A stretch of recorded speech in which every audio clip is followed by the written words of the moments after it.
प्रज्ञान YouTube channel में सभी सत्संगी जनों एवं विद्वान श्रोताओं का हार्दिक अभिनंदन है, स्वागत है। जय शिव। देखो, पिछले जो आख्यान जो था ब्रह्म यज्ञ वाला, ब्रह्म यज्ञ में जो सातों केंद्र बताए गए, इसमें जो प्राणों की आहुति देकर के यज्ञ करता है, यही सातों प्रकार के यज्ञ।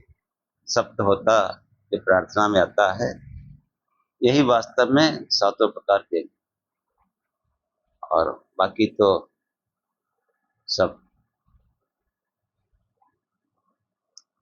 बता ही दिया। अब मेरे विचार में एक जो विषय बहुत विशेष है, जिसके बारे में आम जन नहीं जानता, मानता है मगर जानता नहीं। हाँ, मतलब कहें भैया हाँ बिल्कुल ठीक कह रहे। मतलब बहुत लोगों से मेरी चर्चा हुई तो अब बहुत बड़े बड़े उपदेशक, बड़े बड़े विद्वान, यहाँ तक कि आर्य समाज जो ओंकार का इतना प्रचार करते हैं, उनके विद्वानों से भी वार्ता हुई, कोई स्पष्ट कॉन्सेप्ट या स्पष्ट विचार जो है नहीं मालूम पड़ा। तो बहुत कम इन्हें गिने लोग, ऐसा नहीं कि है नहीं, बहुत इन्हें गिने लोग ही इस ओंकार के रहस्य को जानते हैं। और वेदों में, अन्य शास्त्रों में ओंकार बना है। तो मेरे विचार में आया कि आज ओंकार पर ही जो है चर्चा की जाए।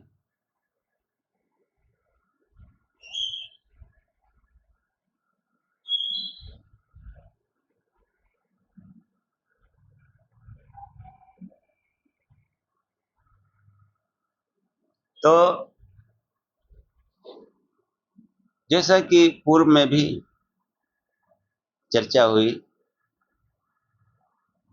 कि कठोपनिषद में कहा कि वो शब्द ओम है।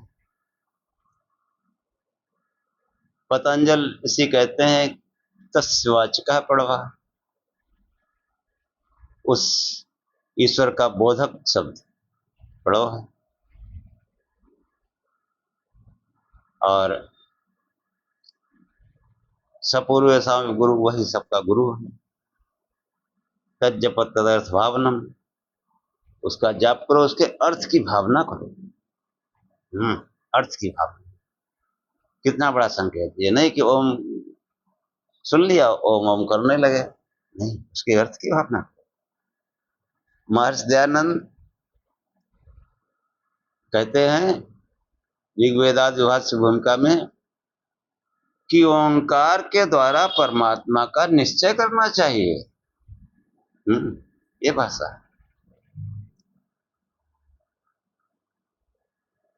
आदि शंकराचार्य कहते हैं निरीहम निराकार ओंकार वेदम तमीसम भजे लियते विश्व, क्यों निराकार के द्वारा जो जाना जाता है, जो ओंकार के द्वारा जाना जाता है, निरीहम निराकार, वो निराकार है और ओंकार के द्वारा जाना जाता है, वह परमात्मा है। तो इन्हीं सब विषयों पर, जैसा कि हमने वेदों उपनिषदों को पढ़ने से समझा, आचार्य की दिव्य दृष्टि द्वारा, वैसा ही हम जो है आप लोगों को बताने का प्रयत्न करें। और ये जो ओंकार है, इसी से ये मानव चेतना जुड़ी हुई। ज्यों ज्यों मानव चेतना विकसित होती है, त्यों त्यों ओंकार का रहस्य भी खुलता जाता है। और निम्न स्तर कि जिनकी चेतना है, जिन्होंने कोई ध्यान नहीं किया, भजन नहीं किया, अंदर की यात्रा नहीं की, वो ओंकार का पता नहीं क्या क्या अर्थ लगाते हैं। और देखो, इतना माननीय प्रधानमंत्री जी ने कितना बड़ा काम किया कि योग को जो है पूरे विश्व में फैला दे। योग योग दिवस मनाया जाता है, लेकिन हमारे अंदर अभी भी वो कीड़ा बैठा हुआ है पाश्चात्य वाला। जितने मॉडर्न लोग हैं योग नहीं बोलते, कहते योगा। योगा। और योग को जब अंग्रेजी में लिखा जाता है तो बायो जिए करके लिखा जाता है, बायो जिए करके योगा। वो योगा कहने में अपना बड़ा गौरव समझते हैं, योग नहीं कहते। योग जो छात्र हैं योग के वही योग कहते हैं, बाकी योगा हम योगा करते हैं। अरे योगा योगा बस उतना ही समझा कि थोड़ा बहुत आसन कर लिए, हाथ पैर हिला लिए, बस योगा है, यही योग है। हाँ जी, ये योग है। ये योग के लिए तैयारी समझो। शरीर में जो अकड़न जकड़न है, कोई समस्या है, तो वो योगा द्वारा ठीक हो जाती है। शरीर जो है योग करने योग्य हो जाता है। और चिकित्सालय में पहले से ही चला आ रहा इस प्रकार के आसन, प्राकृतिक चिकित्सा। ये जो योगा जिसको समझते हैं, ये तो जैसे बहुत योग तो उसको कह ही नहीं सकते। योग के लायक बनने में थोड़ा सा इसका सहयोग है बस। ये तो योग एक ऐसा विषय है कि जो भी संत शास्त्र और जितने भी महान पुरुष वो जिस ज्ञान के लिए संकेत करते हैं, उस ज्ञान को योग द्वारा ही समझा जा सकता है। योग द्वारा ही ये मानव चेतना विकसित होती है, मानव चेतना। और ओंकार के रहस्य को समझने पर भी मानव चेतना का विकास होता है। हाँ, इसको जो है आज हमने ओंकार के साथ मानव चेतना को जोड़कर का कुछ चर्चा की जाए तो ओंकार पर आते हैं। मांडुक्य उपनिषद पूरा ओंकार पर ही है। तो मांडुक्य किसी कहते हैं, व्योमित्येदक्षरमिदं सर्वं तस्य व्याख्यानं भूतं भवत् भविष्यत् इति सर्वम् ओंकार यच्च अन्य त्रिकालातीतम तदप्योंकार। कि ओम जो है ये छोटा सा अक्षर है। ओम जो है एक छोटा सा अक्षर है, परंतु समस्त संसार, निखिल संसार इसी एक अक्षर की व्याख्या है। वर्तमान, भूत, भविष्य, ये सब ओंकार का ही प्रसार है, विस्तार है। और जो इन तीनों कालों में नहीं आता, जो त्रिकालातीत है, वो भी ओंकार ही है, वो भी ओंकार का ही प्रसार है। सब कुछ ओंकार में ही समाहित। तो इसलिए आज जो है ओंकार को बहुत ही मन लगा करके आप लोग सुने और हम बताने का प्रयास करेंगे। फिर आगे कहते हैं कि सर्वम है तद ब्रह्म, ये सब कुछ ब्रह्म ही है, उस ब्रह्म से ही तो उत्पन्न हुआ है। हाँ, कि वो परमात्मा जो निराकार निर्गुण परमात्मा, उसने जो संसार की रचना की तो कोई खाली जगह थोड़ी थी जहां रचना कर दी। उसने अपना विकास किया। हाँ, उसमें जो है मुंडक उपनिषद में आता है कि जब हम कोई कार्य करते हैं तो उसके लिए कुछ प्रयास करना पड़ता है, कुछ मेहनत करनी पड़ती है, तब करना पड़ता है, तभी तुम्हारा कार्य दिखता है। ऐसे ही उस परमात्मा ने जो है जब संसार की रचना की तो कहते हैं तब किया। तब का मतलब उग्र क्रिया, बिना उग्र क्रिया के कुछ नहीं हो सकता। वही जो है मुंडक उपनिषद में कहा कि तपसा चीयते ब्रह्म ततो अन्नम अभिजायते अन्नात् प्राणो मना सत्यम लोका कर्मश्चामृतम। कि संसार को रचने के लिए उस ब्रह्म ने तप किया, उस तप से वो चेते मतलब विकसित होने लगा। हाँ, इन्हीं शब्दों से समझा जा सकता है कि वो, आप ऐसे समझ लो, मैंने बार बार कहा कि जो भी आध्यात्मिक प्रश्न इस पिंड से समझना पड़ेगा कि देखो ब्रह्मांड में ब्रह्म है, ब्रह्मांड के मूल में, उस पिंड की, इस छोटे ब्रह्मांड के मूल में वो आत्मा है, जीवात्मा कह दो कोई बात नहीं। तो मंत्र कहता है तपसा चीयते ब्रह्म, विकास होने लगा। कहां तक विकास हुआ? ततो अन्नम अभिजायते, अन्न तक उसका विकास हुआ। इसलिए अन्न का अनादर नहीं करना चाहिए, अन्न को बढ़ाना चाहिए, अन्न का दुरुपयोग नहीं करना चाहिए। ये लोग जो आधी थाली छोड़ देते हैं गलत चीज है। भले आप कहीं फ्री में मिला हो, दावत में गए हो, लेकिन है तो अन्न।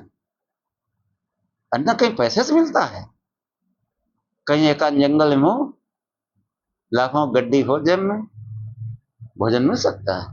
नहीं मिलेगा। हम्म तो अन्न का आदर करना चाहिए। ये जो है अन्न से ही रचना पालन संहार हो रहा है स्थूल में। तो कहा तपसा चीयते ब्रह्म ततो अन्नम अभिजायते अन्नात् प्राणो मनः सत्यम लोका कर्मश्चामृतम। उस अन्न से ही ये प्राण चलता है। हाँ, प्राण, अन्न न खाओ प्राण सूख जाएगा। मन भी जो है 3 दिन खाने के तो मन मर जाएगा, बिल्कुल काम ही नहीं करेगा। अन्नात् प्राणो मनः सत्यम, और सत्य भी अन्न से ही बनता है। लोका कर्मश्चामृतम, ये लोक और इन लोक में जो कर्म है और वह कर्म जिसमें अमृत निहित है, वो सब भी इस अन्न से ही चलता है। जो हम ब्रह्म विद्या की बात करें, ब्रह्म विद्या को कोई कैसे ग्रहण कर सकता है अगर अन्न न हो? अन्न के सेवन से ही तो हमको जो है ये क्षमता मिलेगी कि हम यज्ञ करें, चाहे बाह्य यज्ञ चाहे अंदर का यज्ञ। तो ये जो है कि सर्वम हेतद ब्रह्म अयम आत्मा ब्रह्म, ये आत्मा भी ब्रह्म है। सोयम आत्मा चतुष्पाद, ये आत्मा, ये ओंकार, ये 4 पाद वाला होता है। 4 पाद, पाद का मतलब ये मत समझ लेना कि पैर, हाँ, पैर नहीं, पाद मतलब अंश, भाग। इन चारों को मिलाकर के जो है ओंकार बनता है, ओंकार का पूर्ण ज्ञान होता है। कि देखो अभी जो कह रहे थे कि अध्यात्म से, कि इस पिंड में, अध्यात्म में, इसके मूल क्या है? जीव है, आत्मा को जीवात्मा को, और साधारण भाषा में जीव को। ये जीव का ही तो विस्तार है शरीर।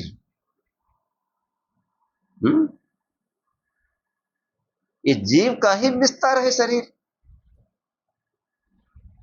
जीव न हो तो कैसे ये जो आप देखते हैं स्थूल शरीर, सूक्ष्म शरीर, ये कोई विकसित नहीं होंगे। हाँ, तो जीव का ही विस्तार ये शरीर है, ये छोटा ब्रह्मांड जो लिए बैठे हैं।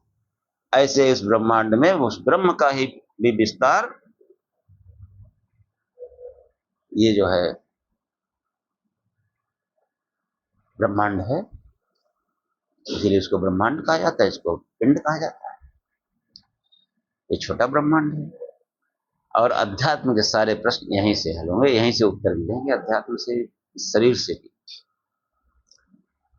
तो कहा 4 पाद वाला है। से ओम में आउ में 3 मात्राएं हैं और चौथी एक और मात्रा है जो इसको अमात्र कहा गया। सब पर आज विचार होगा। तो ये जो शरीर जो है और ये ब्रह्मांड जो है, दोनों में ये फार्मूला लागू होता है। तो शरीर में क्या है कि शरीर में 4 अवस्थाएं हैं, जागृत, स्वप्न, सुसुप्ति और तुरीय। तुरीय को हम नहीं जानते लेकिन है, उस तुरीय से ही तो ये सब आया है, जागृत, स्वप्न, सुसुप्ति। जैसे जीव को हम नहीं जानते, जीव तो निराकार है, लेकिन जो हमारा शरीर है, जो हम स्थूल शरीर है, जो सूक्ष्म शरीर है, जो कारण शरीर है, उसी की अवस्थाएं हैं। जागृत में स्थूल संसार को देखते हैं, स्वप्न में जो सूक्ष्म संसार को देखते हैं, और सुसुप्ति में कारण संसार को देखते हैं, कारण शरीर को देखते हैं।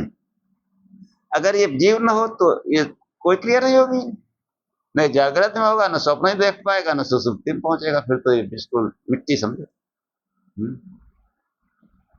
ऐसे ही ब्रह्मांड के मूल में ब्रह्म है, जिससे रचना पालन संहार होते हैं। ब्रह्म की मौजूदगी के कारण, इस जीव की मौजूदगी के कारण ये अपने आप रचना पालन संहार होता है। तो जो प्रथम अवस्था इस शरीर की वह जागृत अवस्था। और ब्रह्मांड में अगर जाओ तो ब्रह्म शरीर में जो स्थूल संसार दिख रहा है ये जागृत अवस्था है। फिर स्वप्न अवस्था है, ब्रह्मांड में वो सूक्ष्म प्रकृति, जिसको अभी पीछे तेजो में पिंड बताया है, हिरण्यगर्भ, वो अवस्था है। और फिर ये सुसुप्ति में चला जाता है, सोने लगता है। ये ब्रह्मांड में भी जो प्रकृति है, मूल प्रकृति, सतरजतम की साम्य अवस्था, उसको भी जो है वो सुसुप्ति है, समझो।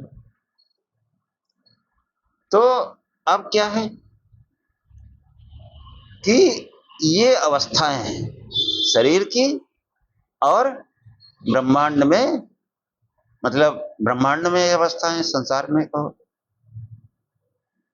स्थूल सूक्ष्म कारण, चाहे जागृत स्वप्न सुसुप्ति कहो, ये अवस्थाएं हैं। और इन अवस्थाओं में वो आत्मा काम करता है। उस आत्मा की कोई अवस्था नहीं, वो अवस्थाओं से परे है। तो वो जब शरीर जागृत होता है तो जागृत अवस्था में वो काम करता है, जब स्वप्न में होता है तो स्वप्न अवस्था में काम करता है, और जब सुसुप्ति में होता है तो सुसुप्ति में वो एकीभूत हो जाता है। आत्मा तो वहां भी रहता है। और इसी के साथ जो है ये कह लो मानव चेतना भी जुड़ी हुई है। मानव चेतना जो है वो जब, जिसे हम जिस अवस्था में, तो ये तो स्थूल अवस्था में है, जागृत अवस्था में, जब ये चेतना विकास करेगी तो कहां पहुंचेगी? स्वप्न अवस्था में, स्वप्न। और फिर और विकास करेगी तो सुसुप्ति में पहुंच जाएगी, और जो चतुर्थ अवस्था सुसुप्ति को भी पार कर जाएगी तो वो चेतना अपने स्वरूप में आ जाएगी। चेतना का ज्यों ज्यों विकास होता है त्यों त्यों ज्ञान होता है। चेतना जब अपने मूल अवस्था में होती है तब कुछ नहीं होता है। जब वो चेतना जो है काम करने लगती है तब ज्ञान होता है। काम कब करती है? जागृत और स्वप्न में। सुसुप्ति में तो वो नाम मात्र को रह जाती है। तो चेतना जो है जब विकसित होती है तो इस संसार दिखाई पड़ता है, और फिर इसी से जो है मनुष्य अपनी चेतना का विकास करता है। तो चेतना का विकास करते ही बिल्कुल बढ़ता चला जाता है। मानव चेतना विकास जहां शुरू किया तो मनुष्य बन गया, वरना पशुवत रहता है। यानी ध्यान करना शुरू किया, ध्यान कुछ करना प्रारंभ किया, ध्यान कुछ लगा, अब मनुष्य, इसके पहले पशु। और फिर ये चेतना का जब विस्तार होता है तो मानव से फिर महामानव बन जाता है। यानी मानस और अतिमानस, महामानस, ऐसे शब्दों का योगी अरविंद ने प्रयोग किया है, और संतों ने मानव, महामानव, अतिमानव, इन शब्दों का प्रयोग किया है। तो ये जो है, जो जागृत अवस्था है, इसमें देखो ब्रह्मांड में ब्रह्म और पिंड में आत्मा का जो है कैसा स्वरूप होता है।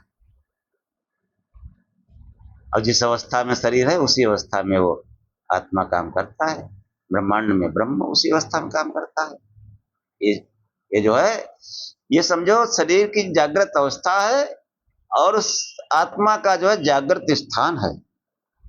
ब्रह्मांड में जो स्थूल प्रकृति है, सृष्टि है, वो मानो अवस्था है उस ब्रह्मांड की जागृत, और वो जागृत स्थान है, उस पर जो है काम करता है वो ब्रह्म। जागृत अवस्था प्रकृति की है और जागृत स्थान ब्रह्म का है। जागृत अवस्था शरीर की है और जागृत स्थान आत्मा का है, ऐसे समझो। तो जागृत अवस्था कैसा परमात्मा है कि देखो जागृत अवस्था में क्या होता है कि जागृत स्थानों बहिष्प्रज्ञा, जागृत स्थानों बहिष्प्रज्ञा, सप्तांग एकोन विशत मुखा, स्थूल भुक वैश्वानर प्रथमा पादा। जो है, जो जागृत अवस्था है शरीर की और ब्रह्मांड में ब्रह्म की, उसमें क्या है कि जो ये चेतना है हमारी मानव चेतना, ये कैसी होती है? बहिष्प्रज्ञ, बाहर काम करती है। जागृत में बाहर ही तो काम करती है। ये चेतना जो है, मानव चेतना बाहर काम करती है, संसार का ज्ञान करती है, इसलिए इसको बहिष्प्रज्ञ कहा गया। कि जागृत स्थान, जागृत अवस्था उस शरीर की है और जागृत स्थान उस आत्मा का है। उस जागृत स्थान में बैठकर वो आत्मा बहिष्प्रज्ञ, बाह्य संसार का ज्ञान करता है। और कैसा है? 7 अंगों वाला। इस अध्यात्म में ये जीव और ब्रह्मांड में वो ब्रह्म, वो भी 7 अंगों वाला है, सप्तांग।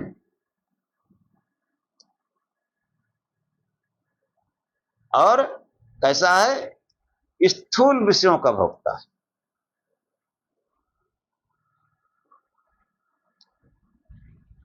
स्थूल विषयों का भोग करता है। कौन से 7 अंग हैं? कि सिर है, जैसे है इस शरीर में सिर है, मस्तिष्क समझो खोपड़ी, और नेत्र हैं, आंखें, कान है, वाणी है, फेफड़े हैं, हाँ, हृदय है और पैर है, 7 अंग हैं। ब्रह्मांड में उस ब्रह्म के 7 अंग हैं। 7 अंग कैसे 7 अंग हैं? उस विराट पुरुष के। हाँ, विराट पुरुष। जब हम स्थूल में जो है जागृत अवस्था में उस सगुण ब्रह्म का जब हम वर्णन करेंगे तो कैसा है, उसके कैसे 7 अंग हैं पहले ही बता चुके हैं, फिर सुन लीजिए कि जो मुंडक उपनिषद में वर्णन है,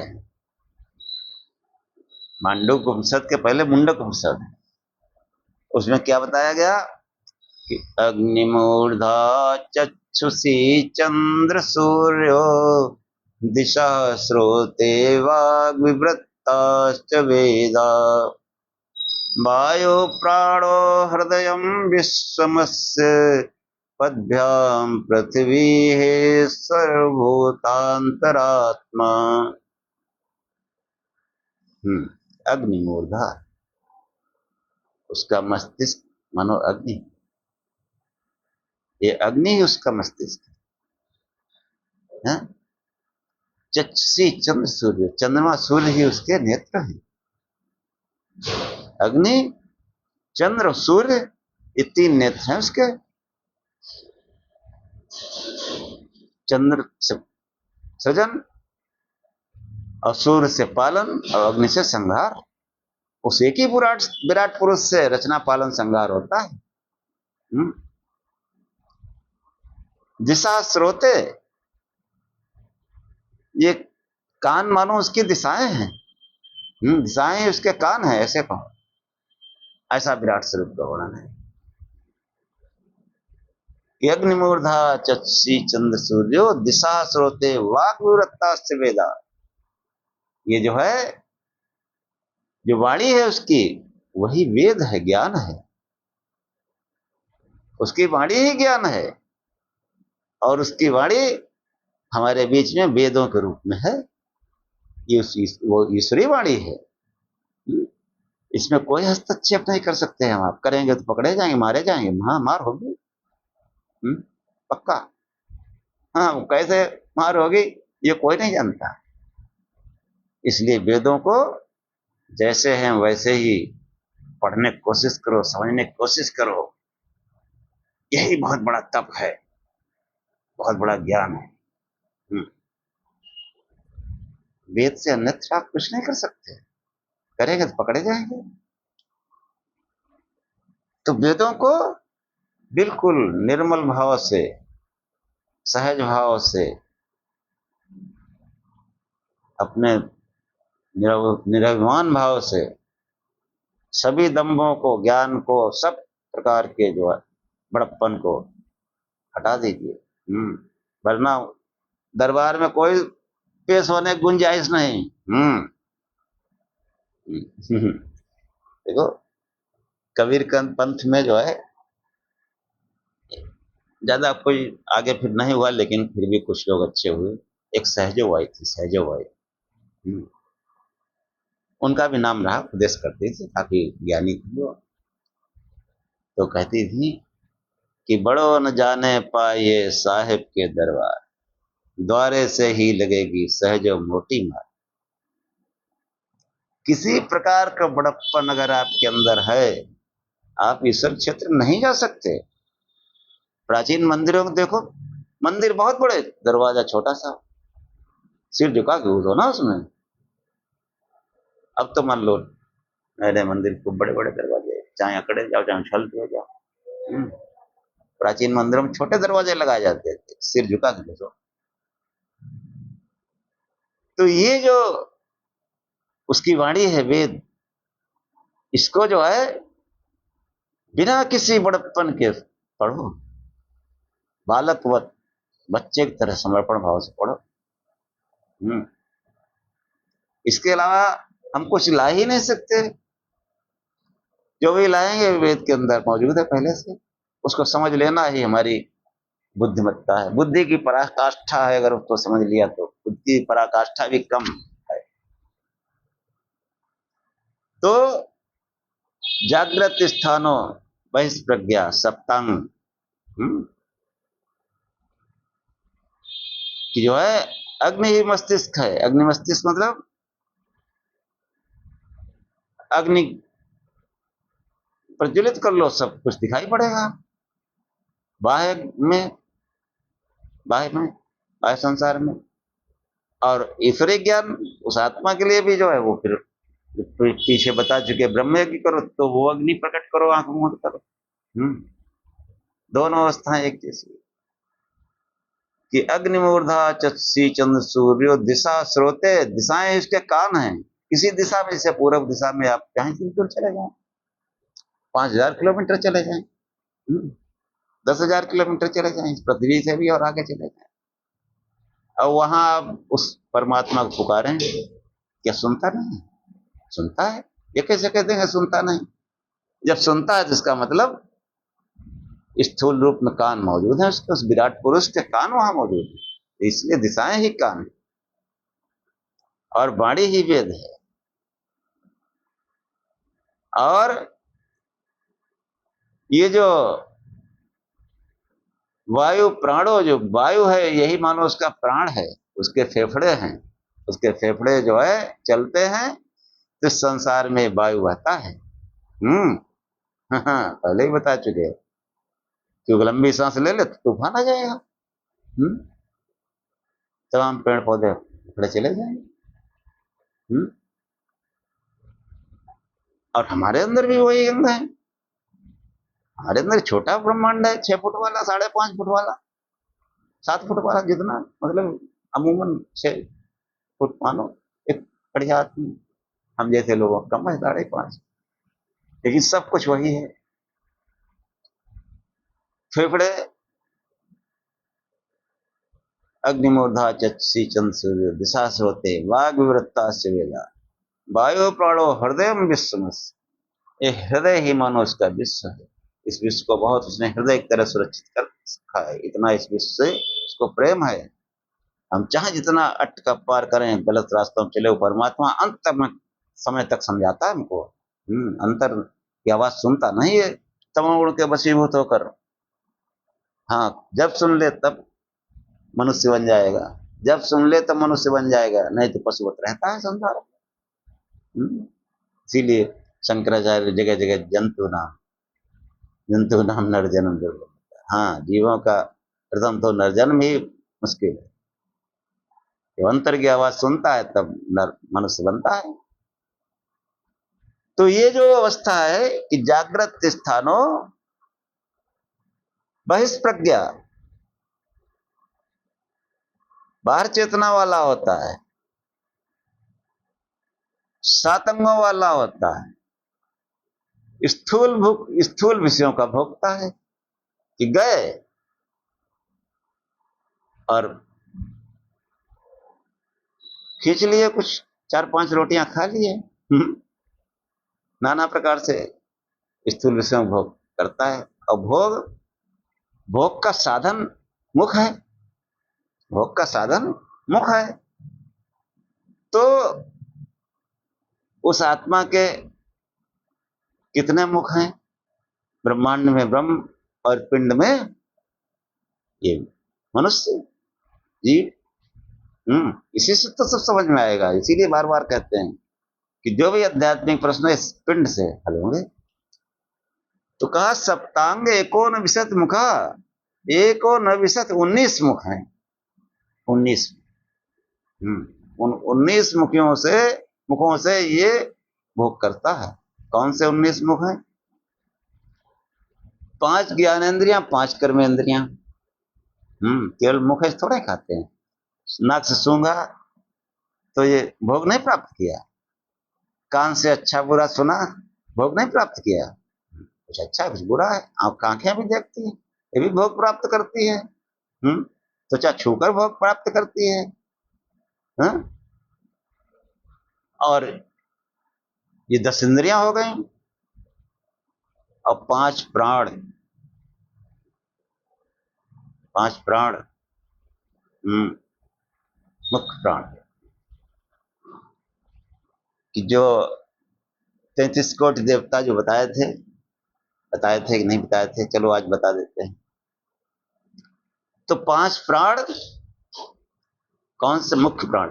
प्राण, अपान, व्यान, उदान, समान। हाँ। ये भी जो है भोग प्राप्त करते हैं। अभी बताएं कैसे भोग प्राप्त करते हैं, कैसे 19। और 4 अंतःकरण की 10 इंद्रियां, 5 प्राण और 4 अंतःकरण। अंतःकरण मतलब मन, बुद्धि, चित्त, अहंकार। ये अंतःकरण है हमारा, चारों से मिलकर बनता है अंतःकरण। तो 10 इंद्रियां तो समझ गए आप, उनसे हम भोग प्राप्त करते हैं।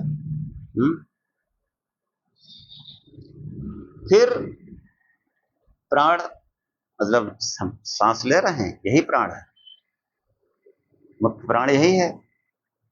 अब इससे भोग प्राप्त करते हैं। प्राण अगर बलिष्ठ है, देखो कितना जीवन सुखदायी है। अब कमजोर है तो बड़ी दिक्कतें हैं। चलते हैं खांसी आ रही, लेकिन अच्छे बुरे भोग तो प्राप्त करते ही है स्थूल रूप। अपान, अपान सही है तो हमारा डाइजेशन सही है, अपान नीचे की ओर। और नहीं सही है तो उल्टा सीधा खाए तो वो गैस वैस बनने लगी। लेकिन भोग तो प्राप्त करता है अपान, चाहे अच्छा या बुरा। व्यान, नसनाड़ी हमारी काम कर रहे, ज्वाइंट। ज्वाइंट किसी किसी दर्द करने लगते हैं, गठिया वायु हो जाता है। खान पान सही होता है, उसमें भी अच्छे बुरे भोग मिलते हैं। फिट है तो जा रहे दौड़ते हुए। क्या है, देखो जवान लड़के जब जाते हैं, बुढ़े याद करते हैं अपनी जवानी है, हम भी कह सकते हैं। हाँ। तो प्राण, अपान, व्यान, उदान। उदान वो कंठ में है। कोई चीज हम खाते हैं अच्छी लगती है, अंदर चली जाती। कोई कोई चीज खा लो जबरदस्ती, वो अंदर जाती नहीं।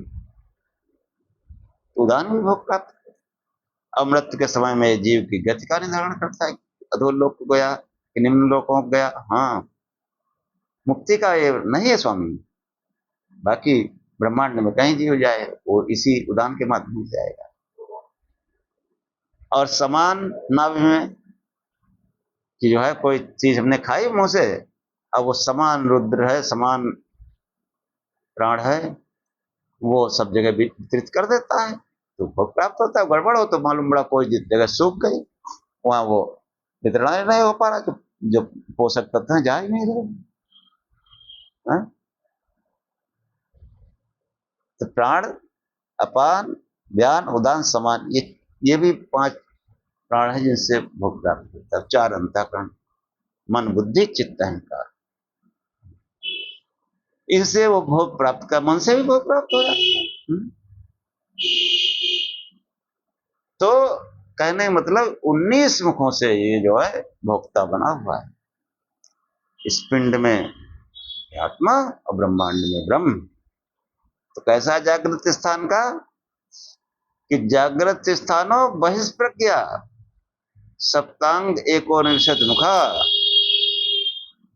स्थूल भुक, स्थूल विषयों का भोक्ता है। कि अगर खा लिए 6 कचौड़ी, पेट छक गया, और खाली देखते रहो, पेट थोड़ा चकेगा, स्थूल रूप में करना पड़ेगा। और इस अवस्था को कहा गया वैश्वानर। विश्व के जितने मनुष्य हैं सब में पाया जाता है जो जो भी लक्षण बताया जागृत के।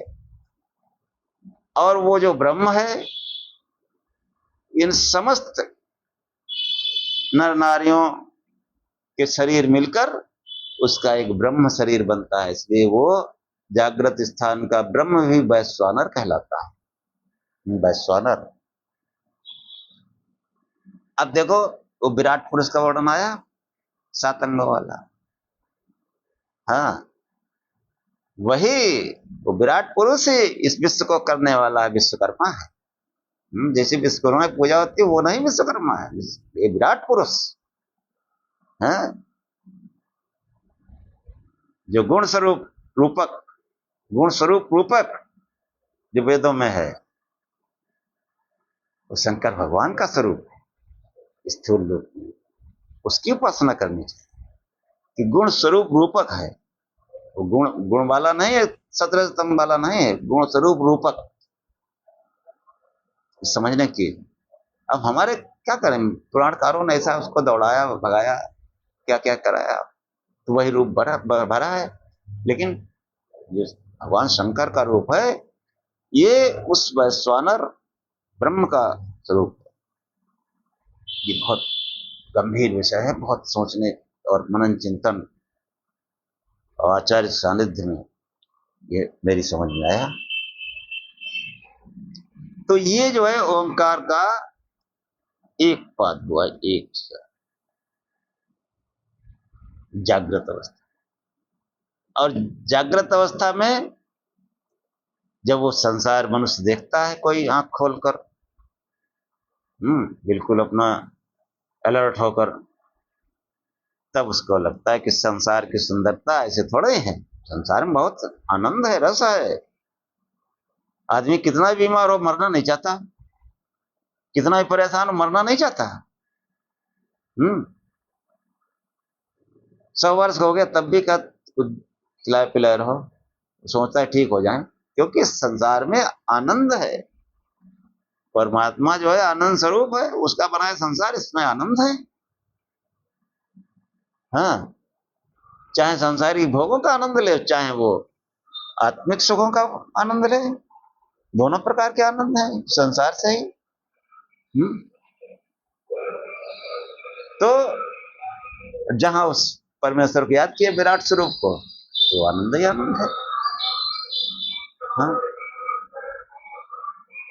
तो ये जो संसार की सुंदरता है, इसके पीछे वो जो वैश्वानर है, जो विराट पुरुष है, उसने जो है इसमें सुंदरता बसा रखी। इस शरीर में, जैसे इस पिंड में जो ज्ञान है, जो सुंदरता है, जो पवित्रता है, वो कहां से आई है? उस आत्मा से आई है। हम जो है इसको ऊपर से चमकाने लगे, ऊपर से ठीक है, साफ सफाई होनी चाहिए, चमकेगा नहीं। जब क्रीम पाउडर उतर जाएगा तो फिर शक्ल देखने लायक नहीं होगी। देखो जो नौटंकी वोटंकी देखते हैं लोग, रात में देखते हैं, जो नाचने कूदने वाले जो कलाकार हैं, तो मेकअप जबरदस्त किए होते हैं, और लोग देख देख के खूब पैसे देते हैं, बड़ा रात भर देखते रहते हैं। अगर उन्हीं कलाकारों में सवेरे उनका चेहरा देख लो, जी खराब हो जाएगा, ऐसे ऐसे चेहरे उसमें नौटंकी होते हैं।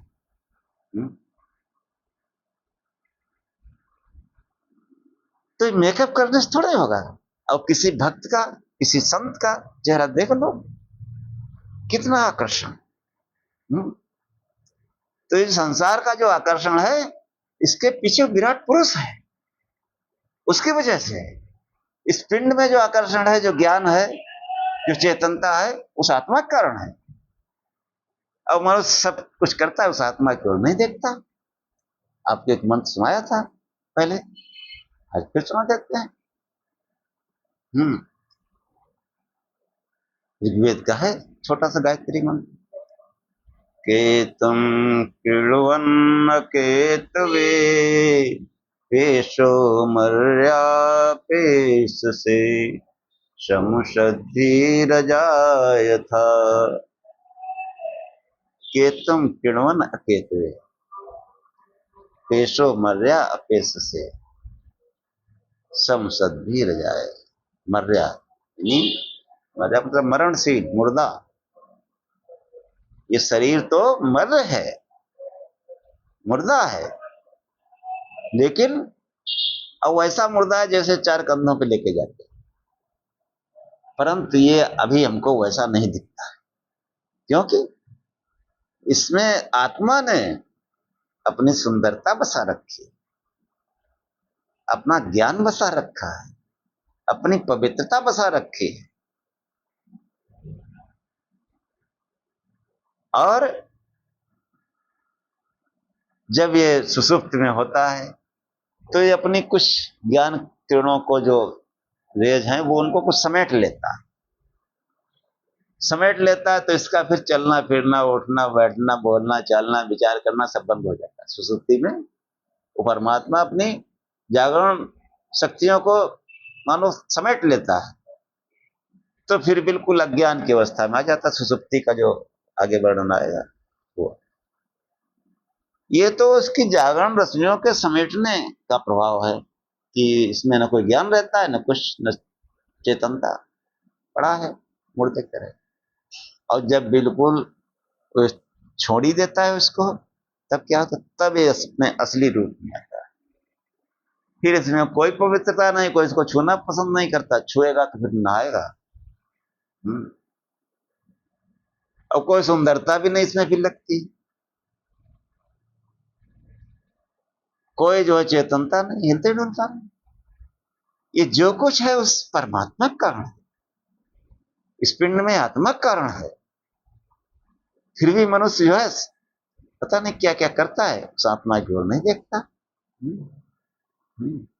इस संसार में रमा रहता है, इस संसार के कर्ता को, विश्वकर्मा को, इसके रचयिता को नहीं देखने का प्रयास करता है कि जो ये सृष्टि में चमक दमक है, इस चमक दमक के पीछे वो ब्रह्म है।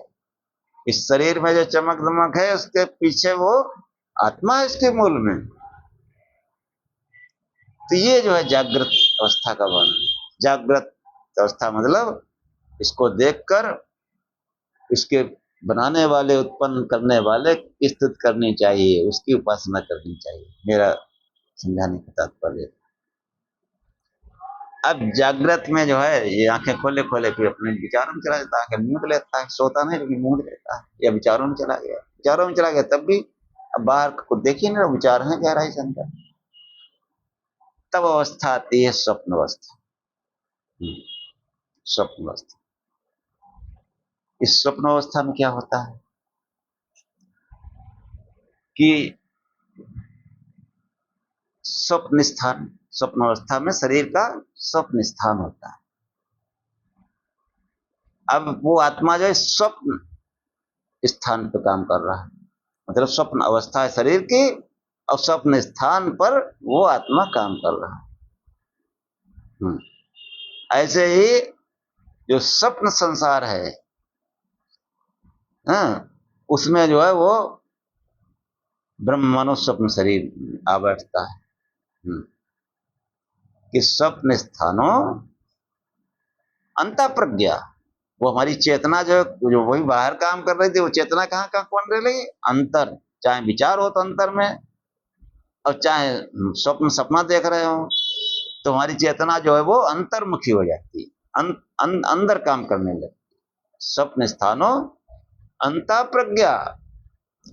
अब जो है स्वप्न में क्या होता है, शरीर तो वैसे ही रहता है कि वही 7 अंग, वही 19 मुख, लेकिन हमारी चेतना अंदर चली जाती है, तो वहां पर वो जो भोग है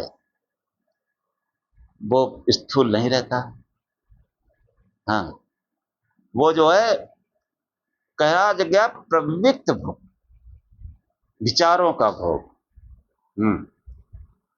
कि स्वप्न में जैसे आप कहीं दावत खाओ और जगोगे तो क्या पेट भरा लगेगा? कभी कभी क्या होता है, स्वप्न में मालूम पड़ा कहीं पैसे मिल गए, जेब में डाले, अब जग गए तो जेब पे हाथ रखा है, अब हटा नहीं रहे, क्यों? जानते हैं पैसे है नहीं, लेकिन भरम पाले है नहीं कुछ। मतलब जैसे कोई रचना हुई, मनुष्य भी रचना करता है, पहले बता चुके बहुत प्रारंभ में। परमात्मा रचना करता है, ये भी अपना दिमाग लगा के अपना फेर फेर करके परमात्मा की वस्तुओं में अपना रचना करता है। बड़ी बड़ी रचनाएं की है तो बता ही चुके पहले कि नंबर 1 रचनाकार परमात्मा, नंबर 2 मनुष्य, तीसरे कोई रचना नहीं। चाहे जिसकी पूजा पाठ करो, कोई रचना ही नहीं, मनुष्य की रचना या फिर परमात्मा की। तो ये जो स्वप्न स्थान है इस ब्रह्मांड में, वो परमात्मा मानो प्लानिंग कर रहा है संसार की। प्लानिंग प्लानिंग में भी तो बनता है। देखो अब इस पिंड में समझो, ये मनुष्य प्लानिंग करता है, कोई काम करे तो पहले प्लानिंग बनाता है कि हम जैसे घर बनाना है उसको, तो घर की प्लानिंग करता है। तो प्लानिंग के लिए क्या, जैसे कहीं गया और एक कोई या तो फ्लैट खरीद लिया या फिर जो है कोई प्लाट व्लाट दिखाया, और उसने कोई 2000 स्क्वायर फुट का प्लाट खरीद लिया, देख लिया अभी खरीदा नहीं, अब उसको कुछ ठीक लगा, उसने कहा हाँ। अब वो जब लौट के आया तो उसने सोचा ये बेडरूम होगा, यहाँ पर बनेगा, यहाँ पर पोर्च बनेगा, और ये ड्राइंग रूम बनेगा, ये किचन बनेगा, ये बच्चों की स्टडी रूम बनेगा, ये सब प्लान कर लेता है। और थोड़ा सी जगह भी छोड़ देंगे, उसमें कुछ हरियाली पेड़ पौधे लगाएंगे, फूल पत्ती, और फिर उसमें जो है कुर्सी डाल के बैठेंगे फूल पत्तियों के बीच में, और वो विचारों में वो बैठा हुआ है, मकान बन गया और वो बैठा हुआ है फूल पत्तियों के बीच में। उसका भोग उसने ले लिया विचारों में। अब स्थूल में जब बनेगा तब बनेगा। तो उसने प्लानिंग की, आयोजन। विचार में हम क्या करते हैं, किसी चीज की प्लानिंग करते हैं, तो उसने भी जो है प्लानिंग की। तो प्लानिंग क्या है, देखो स्वप्न स्थान कैसा बताया गया है कि जो स्वप्न अवस्था है कि स्वप्न स्थानों अंता प्रज्ञा सप्तांगे कौन विषयों का, वही 7 अंग, वही 19 मुख। और भोग कैसा, प्रवृत्त भोग, विचारों का भोग। अब वहां पर वो वैश्वानर था, और यहाँ पर तेजसो द्वितीय पादा। वैश्वानर था, तेजस, तेज से बना हुआ है। आप देखो स्वप्न में जाएंगे या विचारों में, कि विचारों का मकान कितनी जल्दी बन गया, और जब इसको स्थूल में बनाएंगे तो कितना भी आप जल्दी करो, किसी ठेकेदार को भाई बहुत जल्दी बनाना है, तब भी 3-4 महीने लगा देगा। कोई बहुत बड़े ठेकेदार को रात दिन बनाओ, तब भी तो वो कुछ 10-15 दिन लगाएगा, कितना भी बनाओ। और विचारों में कितना टाइम लगा, 5 मिनट। तो तेज होता है, फास्ट। विचारों में देखो कोई हमको दौड़ाता है, कितनी तेज दौड़ते हैं, पानी वानी पर सब भागते चले जाते हैं। हाँ। और ब्रह्मांड में वो ब्रह्म का स्वरूप कैसा, स्वप्नावस्था कैसी है कि इस स्थूल शरीर के, स्थूल सृष्टि के पूर्व में जो सूक्ष्म प्रकृति थी, जो स्वप्न प्रकृति थी, जो विचारों की प्रकृति थी, जो तेजस प्रकृति थी, तेज से बनी हुई, उसी को हिरण्यगर्भ कहा गया है। तो मंत्र पिछले बार समझ चुके हैं, हिरण्यगर्भा संवर्ताग्रे भूतस्य जाता पतिरेकाशी सदाधार पृथ्वीं दाम तैमा कस्मै देवाय। जो है जो हिरण्यगर्भ के पूर्व में विद्यमान था, तेजोमय पिंड हिरण्यगर्भ, जैसे हिरण कहते हैं सोना का, सोने जैसे चमकदार कोई तेजोमय पिंड था। समस्त वैज्ञानिक इस बात पर सहमत, हमारे में वेद ज्ञान पहले से मौजूद है कि हिरण्यगर्भा संवर्ताग्रे, उसके पूर्व में जो विद्यमान था, भूतस्य जाता, जो समस्त प्राणियों को उत्पन्न करने वाला, पतिरेक आसित, और अकेला ही सबका स्वामी है, सदाधार पृथ्वी दाम तैमा, वही पृथ्वी और द्युलोक का आधार है। कस्मै देवाय हविषा, ऐसे उस सुख स्वरूप परमात्मा की समर्पण भाव से उपासना करें। उसी तेजोमय पिंड से, उसी से तो सूरज चांद सितारे सब निकले, जिसने सूरज चांद बनाया, जिसने तारों को चमकाया, जिसने चिड़ियों को चमकाया, स्थूल में आए सब, उस स्वप्न से स्थूल में आए। तो वो भी प्लानिंग है, विचारों का वो प्रवृत्त वहां वो भी है, वो भी तेज स्वरूप है, हिरण्यगर्भ तेजोमय पिंड है। और वहीं पर प्रकृति की वो तेजोमय अवस्था है, और ब्रह्म उस तेजोमय में काम कर रहा है, हिरण्यगर्भा संवर्ताग्रे। और पिंड में स्वप्न स्थान में वो आत्मा काम कर रहा है, उसका तेजोमय रूप प्रकट होता है, सब काम तेजी पकड़ता है, तेज होता है। यहाँ तक कि कोई थोड़ा बुनती हो स्वप्न में गायब हो जाता है। हम बीमार पड़े, स्वप्न में बीमार नहीं, दौड़ रहे हैं। हाँ, बीमारी में स्वप्न देखो, उसमें चल फिर रहे हैं, दौड़ रहे हैं, तो वैसे ही नॉर्मल है। तो ये जो है कैसा है, तेजस। जो दूसरा पाद है वो कैसा है, तेजस, तेज से बना हुआ। ये जो है दूसरा पाद है। अब जो तीसरी अवस्था है, तीसरी अवस्था जो है सुसुप्ति। तो जैसे जागृत में जब हम उस विराट पुरुष का जो है भजन करेंगे, विराट पुरुष मतलब शंकर भगवान का, अब किसी भी भगवान की आप पूजा करते हो तो क्या होता है, जहां हम मंदिर में या अपने घर में भी जो फोटो वोटो रखी है, तो हाथ जोड़ते हैं ऐसे करके, और हाथ जोड़ करके आंखें बंद कर लेते हैं। कि सामने देखा स्थूल में, और फिर आंखें बंद कर ली। आंखें बंद करनी मतलब वो सूक्ष्म, उस स्वप्न वाले विचार वाले उसमें चले गए, और उससे अपने को हम जोड़ने का प्रयास करते। ये हमारी प्रक्रिया है। हाँ, और तेजस, वहां समस्त तेज तेज पदार्थ हैं सब। हाँ, साधना की भी मानव चेतना जब इसमें प्रवेश करती है, जब कोई योग करता है, ध्यान करता है, पहले साकार में पूजा की, अब जो है स्वप्न में पहुंच गया, भूलोक से जो है सूक्ष्म लोक में पहुंच गया। अब वहां क्या है, वहां तो बस सब तेजस है, सब तेजों में वस्तुएं चमचमा रही हैं। जो भी ब्रह्म यज्ञ में बताया, तो जहां उसमें जो है साधना किसी ने की, यज्ञ शुरू किया अंदर का, तो तेजस्वी हो जाता है। जितने तेजमान पदार्थ, सूरज चांद सितारे सब दिखते हैं उसको अंदर।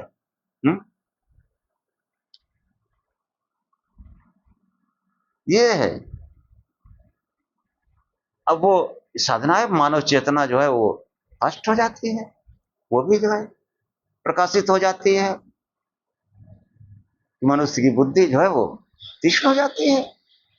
फिर चाहे जितना वो पीएचडी डिलीट किए हो, उस साधक के आगे वो उसका ज्ञान चलेगा ना तर्क चलेगा। तो वो जो है तेजोमय, तेजोमय जो है, जब कोई अंदर का ब्रह्म यज्ञ करता है कि जागृत में हमने जो है उस साकार परमात्मा की उपासना की, सीधे को शिव शिव जपा, साकार रूप में शंकर भगवान की पूजा की, और फिर ध्यान किया, मतलब ध्यान मतलब विचारों में चले गए, प्रकाश स्वरूप। अब प्रकाश स्वरूप, प्रकाश स्वरूप को प्रकाश चमकेगा, तेज दिखाई पड़ेगा। अब मानव चेतना जो है वो उस तेजस में काम कर रही है। अभी जो स्थूल में काम कर रही है, तेजस में काम कर रही है? अब वो अंदर बढ़िया बढ़िया जो है देख रहा है, यज्ञ चल रहा है अंदर का, प्रकाशित है, और दिव्य शक्तियां प्रकाशित हैं, आनंदित है वो। अब ये जो है बहुत दूर तक चलता है, स्वप्न वाला, विचार वाला। हाँ, विचार खत्म होगा तो सुसुप्ति में पहुंच जाएगा। योग की भाषा में कहें तो समाधि पर पहुंच जाएगा, समाधि। इसलिए जो है मैं सोचता हूं कि आगे की जो दो अवस्थाएं हैं वो इसके अगले आख्यान के लिए रखी जाए, नहीं तो फिर बहुत लंबा हो जाएगा एपिसोड। तब तक शिव शिव जपते रहिए, प्रकाश स्वरूप से ध्यान करते रहिए। प्रकाश स्वरूप से ध्यान ही स्वप्न अवस्था है। और स्थूल में साकार ईश्वर का। कि ये जो है, जो हम साकार ब्रह्मांड देख रहे हैं, ये उसका एक पाद है। ये विराट पुरुष का जो वर्णन आया एक पाद है, और वेद तो कहता है ये सिर्फ समझाने के लिए है, कि उसकी महिमा का बखान करने के लिए है। कित्तिपाद ऊर्धा उदयत पुरुषा पादस्या भवत पुनः, कि उसके एक पाद से संसार की रचना हुई, 3 पाद तो उसके अपने अमृत धाम। वेद कहता है एतावानस्य महिमा तो जायास पुरुषा, ये तो उसकी महिमा बताने के लिए है। वो विराट पुरुष इससे भी बढ़कर है, बहुत महान है, बहुत बड़ा है। ऐसा है कि सहस्र शीर्षा पुरुषा सहस्राक्षा सहस्रपाद सर्वतो भूमि स्पृष्टात् अत्यतिष्ठत् सांगुलम। ये परमात्मा के स्वरूप का वर्णन, कि सहस्रों, सहस्रों मतलब असंख्य, असंख्य सिर, सहस्र शीर्षा पुरुषा सहस्राक्षा, उस पुरुष के ये सहस्रों विराट पुरुष, सहस्रों मुख जो भी संसार में शीर्ष दिखाई पड़ते हैं, कोई भी प्राणी मात्र, हजारों आंखें, हजारों हाथ पांव, सहस्र शीर्षा पुरुषा सहस्राक्षा सहस्रपाद, ये जो कुछ भी संसार में दिखाई पड़ रहा है, जितना हम ब्रह्मांड समझ रहे हैं, सर्वतो भूमि स्पष्टात्, उस पूरे ब्रह्मांड को सब ओर से, चारों ओर से घेरे हुए है, पकड़े हुए, ये कहा अत्यतिष्ठित सांगुलम। ये संसार उस विराट पुरुष के सम्मुख इतना तुच्छ है, इतना छोटा है कि उसको पकड़ने से उसके सब पूरा हाथ भर जाना चाहिए, लेकिन संसार इतना उसके सामने तुच्छ है कि अत्यतिष्ठित सांगुलम सर्वतो भूमि स्पष्टात् अत्यतिष्ठित सांगुलम, इस ब्रह्मांड को चारों से छुए है, फिर भी उसकी जो है अत्यतिष्ठित सांगुलम, 10 उंगलियां मानो उसकी खाली ही रह जाती। ये उस परमात्मा का स्वरूप है। और इतना विशाल स्वरूप होते हुए वो है कैसा, रहता कहाँ है? अभी जो मैंने बताया था कि अग्निमूर्धा चक्षुषी चंद्र सूर्य दशा स्रोते वायुता वेदा वायु प्राणो हृदय विष्णु पद्भ्याम पृथ्वी, ये पृथ्वी मानो उसके पैर हैं। इसीलिए हमारे ऋषि मुनि जब जगते थे परमात्मा पैर छू के पृथ्वी को प्रणाम करते थे। हम लोग पता नहीं किस भाव से। ये उस विराट पुरुष का वर्णन है। पद्भ्याम पृथ्वी हे सर्वभूतांतरात्मा, ऐसा वो विराट पुरुष सभी भूतों के प्राणियों के अंतरात्मा में स्थित। इतना विराट पुरुष, देखो रहस्य, देखो। हाँ, अब ये कैसे समझ में आएगा? संसार समझाते हैं कि जैसे कोई बहुत बड़ा मैदान हो, उसमें आप सैकड़ों शीशे, हजारों शीशे लगवा दो, अब हर शीशे में सूरज बुझा के देखो तो सूरज क्या आपको कटा हुआ नजर आएगा? हर शीशे में पूरे दिखेगा, पूरा।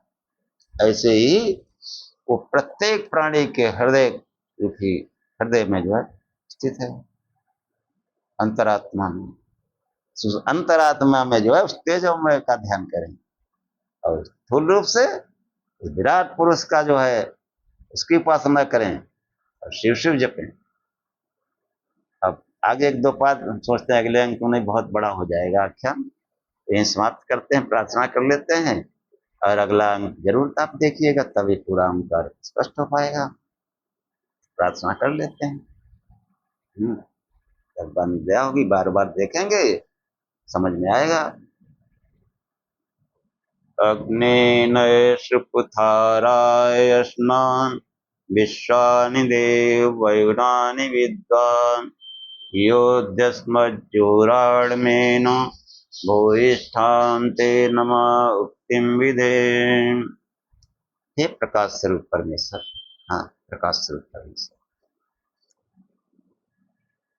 हमको उस मार्ग से ले चलो जहां जो सुपथ जहां हमारे विद्वान मनीषी लोग गए हैं।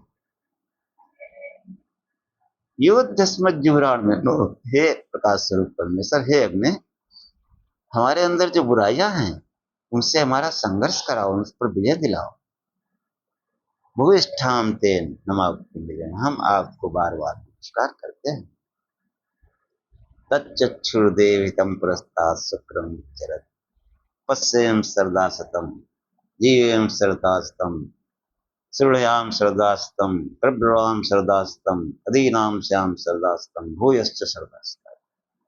हे परमात्मा, हे विराट पुरुष की चक्षु, उस परमात्मा, उस विराट पुरुष की चक्षु के रूप में ये सूर्य जो उदय हो रहा है, देवहितम तच्चक्षुर्देवहितम पुरस्तात्, जो सामने सूरज उदय हो रहा है, उस देव की कृपा से हम 100 वर्ष तक देखें, 100 वर्ष तक जी, 100 वर्ष तक सुनते रहें, 100 वर्ष तक हमारी वाणी काम करती रहे और 100 वर्ष तक अधीन होकर के जिए, और इससे अधिक भी जिए तब भी इसी प्रकार से।